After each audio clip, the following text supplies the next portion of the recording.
Hi mga guys, sa January panigali nga video subong ko lang na edit. By the way, fiesta na da sa amon, damo kami da handa pero lang tawa kay kasi sige na kami lagaw-lagaw. Tapos after sana sige kami pangita sa iya nga ato naman sa gali sa iban. Huy! Bahala dugyot ang nawong basta maka-video lang ah. Amo na yung importante sa nanukap, makmakmakmay. Tigay panggutom na nagkaon-kaon na naman. Mga dalok-dalok kami daan. Sige video-video kay para daw kuno aesthetic. Samtang ang uban sige istorya-istorya sa ila tupad.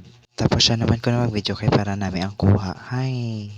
Tapos naman kaon, daganay na lang ni Ino. Wala na bayranay. Tapos mang ukay-ukay na naman. Oh, ara, lagaw na naman kamo na pakita agtang ng gasinaw sa kainit. Padi na naman siguro maglagaw. So namin ati gali guys nga view kay pwede ka relax malimtan mo gid ang ex mo nga gipasakitan niya lang ka. Hala. Bye bye.